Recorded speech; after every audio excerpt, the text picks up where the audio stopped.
My name is Michael. You might know me on Twitter as HumeHin. I live in Santa Barbara, California, and I am an art collector.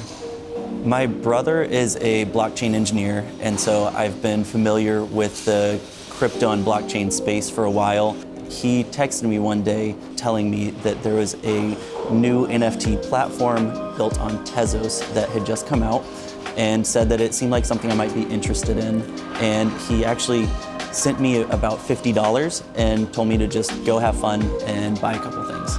I bought a bunch of NFTs in the beginning and really just didn't understand them at all. I was just kind of buying things that seemed kind of interesting without any real idea of what it was or really even what NFTs were or what they could kind of mean for art in general.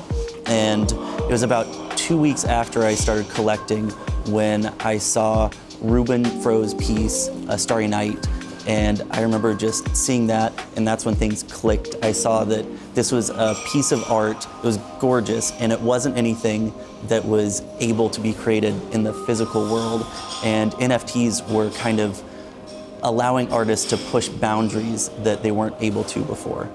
I believe it was the second or third week of Hic et Nunc that I started actually buying pieces on the platform. And in the beginning, it was just a couple pieces here and there. When I found Ruben Fro, I started collecting most of his drops. And kind of throughout my journey, I've found a couple really cool projects that are kind of pushing the boundaries of what has been done before, both in art and in NFTs in general. One of my first projects that I got really involved in was Here and Now by Wide Awake Beats, and he's building immersive gallery experiences that aren't just your typical digital gallery where you walk through and see everything. He's creating things where the artists can design the rooms where their art is displayed, so it's a more immersive feel. And then along with that, he's actually doing generative ticketing for the event. And so he collaborates with artists and just creates really unique pieces and minting processes for that. There are other fantastic generative artists that are pushing boundaries.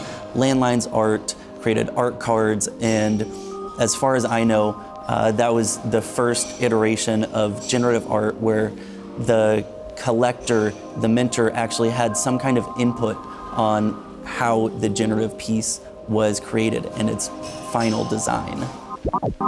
I'm here this week just kind of talking to existing NFT collectors and the traditional art community and educating them about NFTs and specifically generative art. Our booth at Art Basel, as far as anyone has been able to tell me, is the first collection of generative art to ever be displayed at Art Basel. And so we have some really historic things happening here, along with Herbert Frank.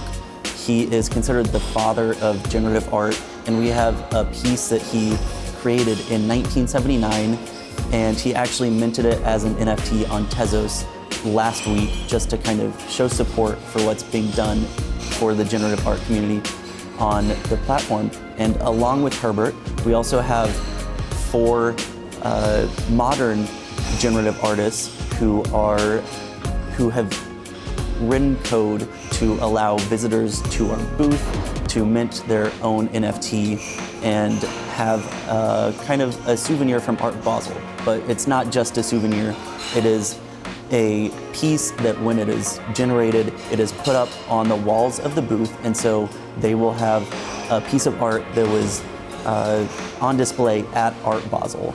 And all of this is powered through FX Hash.